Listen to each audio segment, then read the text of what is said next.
माध्यमिक शिक्षा परिषद द्वारा संचालित माध्यमिक विद्यालयों में पढ़ने वाले बच्चों के लिए निबंध लेखन के नियम।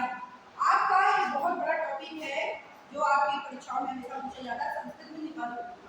बहुत सारे बच्चे निबंध लिखने में भुला जाते हैं और बहुत सारी गलतियां कर देते हैं जिससे उन्हें अंक नहीं मिलते हैं। संस्कृत जबकि एक ऐसा विषय है जिसमें पूर्णांक होता है। अगर आपने जरा सा भी शुद्ध लिखा है और जरा सा भी अगर सजगता के साथ सावधानी के साथ पेपर को सॉल्व किया है तो आपको ग्रामर पोर्शन में पूर्ण अंक मिलेगा, जो आपका खंडभाग के रूप में आपकी किताब में है। तो खंडभाग में जो सबसे पहला है आपका वो निबंध है, निबंध लेखन के नियम। निबंध लिखना भी एक कला है। अगर हम किसी विषय पर कुछ लिखते हैं तो उसे लिखने की एक कला होती है, ठीक है। इसके लिए अनुवादों को अनुवाद के जो नियम होते हैं उन्हीं को ध्यान में रखना जरूरी होता है। निबंध के लिए कोई अलग से नियम नहीं होते। अगर कोई कहे कि निबंध लिखने के कोई तरीके बता दीजिए, निबंध लिखने का कोई नियम बता दीजिए, तो निबंध लिखने का जो सबसे बड़ा नियम है वो क्या है?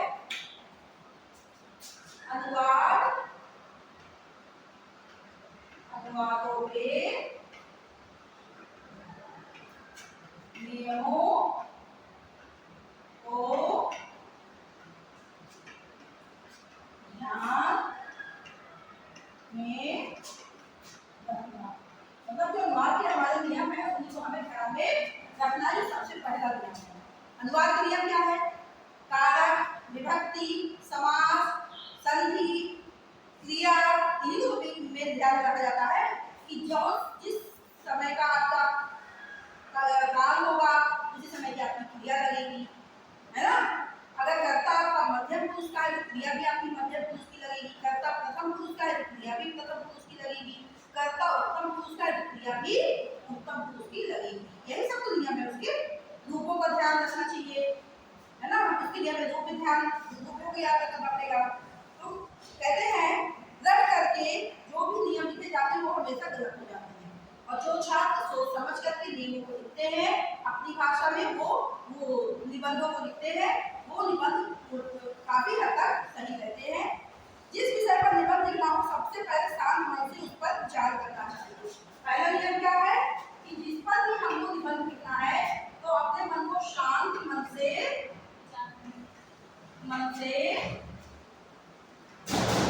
विचार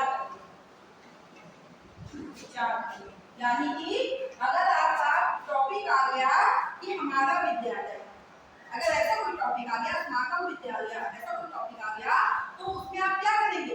सबसे पहले अपने मन को शांत रखेंगे, पेन पेंसिल सब रख देंगे और अपने विद्यालय के बारे में सोचेंगे कि आप अपने मन में क्या क्या लिख सकते हैं उसके बारे में, है ना।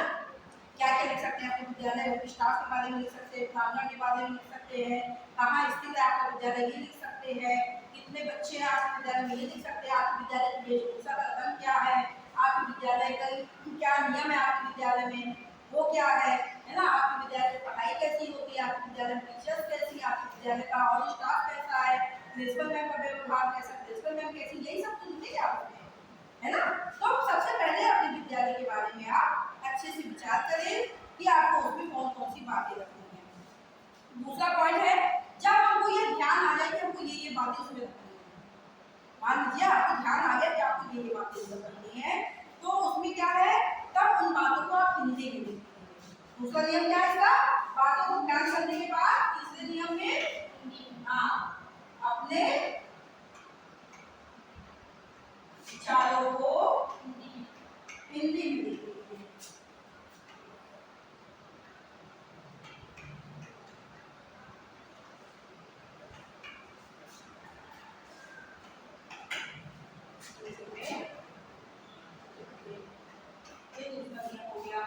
अपने विचारों को जो भी विचार आपने मन में लाए हैं उनको पहले आप एक जगह छोटे छोटे वाक्यों में हिंदी में लिखना। हिंदी में लिखने में क्या ध्यान देने की जरूरत है कि जो आपके वाक्य हो, वाक्य क्या हो, वाक्य आपके छोटे हो, बहुत बड़े बड़े ना हो, छोटे छोटे एवं सरल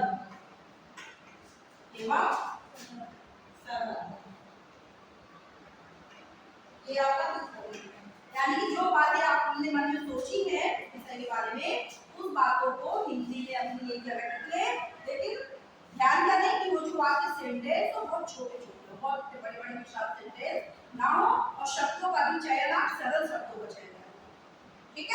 ये होना चाहिए। इसके बाद उन वाक्यों को क्रम में लगा दीजिए। क्रम में जैसे आपने विचार किया कि हमारा विद्यालय बहुत बड़ा है ना।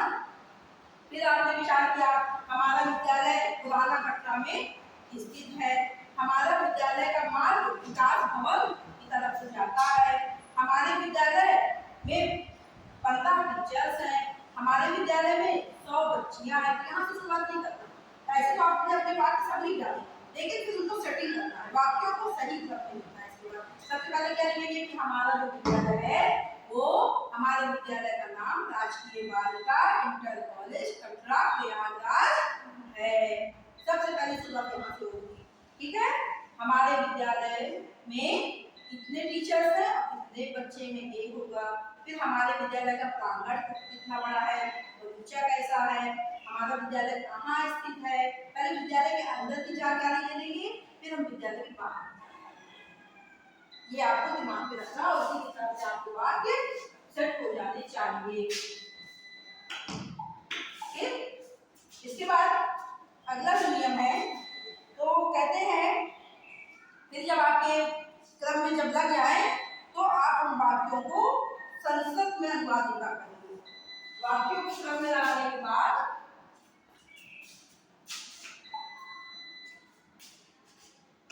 वाक्यों को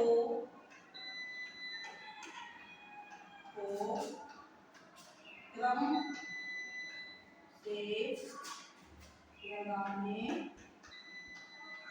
के बाद क्या करना है, संस्कृत में, सरल संस्कृत में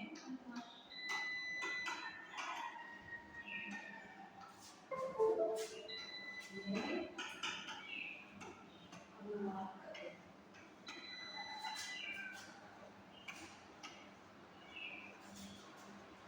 सरल संस्कृत को अनुवाद करें, ठीक है। जब बात आपने वाक्य को आपने क्रम से लगा लिया, उन वाक्यों को आप सरल संस्कृत में अनुवाद करें। जैसे मेरा विद्यालय का नाम राजकीय बालिका इंटर कॉलेज कटरा प्रयागराज है, तो आप ये भी कह सकते हो कि मम विद्यालय नाम राजकीय बालिका उत्तम का देना, कहीं भी विसर्ग लगाने की जरूरत नहीं है। राजकीय बालिका इंटर कॉलेज कटरा प्रयागराज अस्ति। मम विद्यालय नाम अगर करोगे हमारा विद्यालय, तो हमारे में मम की जगह हो जाएगा अस्माकम विद्यालय नाम। अगर मम हो कि मेरे विद्यालय का नाम तो मम, अगर हमारे विद्यालय का नाम तो अस्माकम, ठीक है। आए समझ में? तो उसका सरल संस्कृत में अनुवाद करना है, ठीक है। इसके बाद जो आपका आता है जैसे अपना विद्यालय, गांव, पिता आदि का नाम आप पलट भी सकते हैं। जरूरी नहीं कि अपने विद्यालय का वही नाम लिखें, आप कुछ दूसरा नाम भी अपने विद्यालय का लिख सकते हैं, ताकि बोर्ड में जब कॉपी आप पीछे हो तो एग्जामिनर को ये ना पता चले कि आप किस विद्यालय की ये कॉपी है, उसको ये ना पता चले। तो इसलिए आप कोई भी विद्यालय का नाम लिख सकते हैं, ठीक है। फिर जैसे संस्कृत संख्याओं को, संस्कृत संख्याओं को अगर आप नहीं जान पा रहे, जैसे हमने लिखा हमारे विद्यालय में 16 टीचर, ठीक है। तो अब आपको 16 की संस्कृति पता है कि इसको षोडश कहते हैं। संस्कृत में 16 को क्या कहते हैं, षोडश। तो अगर आप षोडश नहीं लिख पा रहे हैं तो आप उसको संख्या में भी लिख सकते हैं। जैसे अगर आप षोडश मतलब होता है 16, और अगर आप इसको नहीं जान पा रहे तो आप 16 भी लिख सकते हैं। कोई 16 अध्यापिका, अध्यापिका संति है, बहुवचन में हमेशा संति का प्रयोग होता है, मतलब दो से ज्यादा कितने भी है सबने हम संति करेंगे, ठीक है। तो आप उनको संख्या में भी लिख सकते हैं।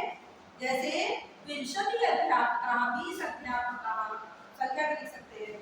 फिर इसके बाद है छात्र, हमारे विद्यालय विशाल में छात्र पढ़ते हैं, ठीक है। हमारे कक्षा अध्यापक कौन है, हमारे किस विषय की कौन सा अध्यापिका, सीधे सीधे एक ही जैसा सब लिखना है। जैसे अस्माकं हिंदी विषय अध्यापिका डॉक्टर भारती सिंह अस्ति, अस्माकं संस्कृत विषय अध्यापिका डॉक्टर मीना मिश्रा अस्ति, अस्माकं नहीं ऐसे करते, अस्माकं नागरिक शास्त्र विषय से अध्यापिका श्रीमती गीता गौतम अस्ति,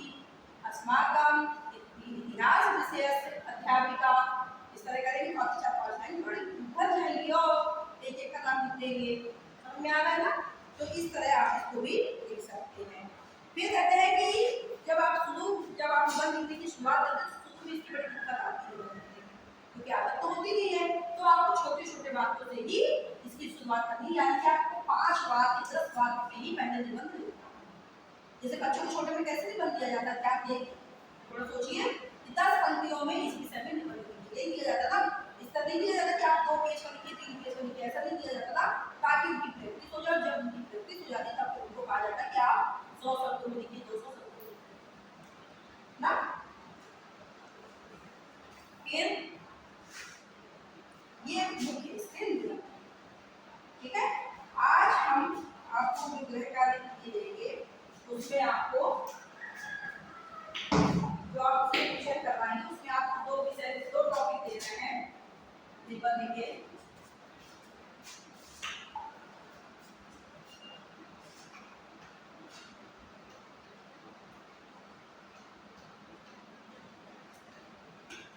पहला टॉपिक है क्या, अस्माकं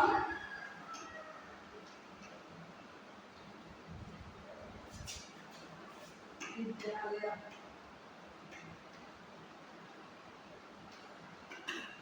और दूसरा टॉपिक है अस्माकं देशः।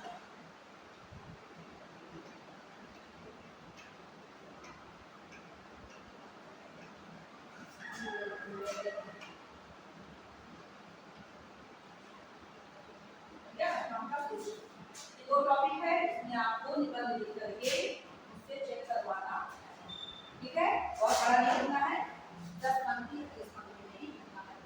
10 पंक्ति छोटा हो जाएगा, आपको 15 पंक्ति लिखना। तो आज की कक्षा में यहीं तक। आशा करते हैं आपको निबंध के नियम और निबंध लिखने का तरीका समझ में आ गया होगा। तब तक के लिए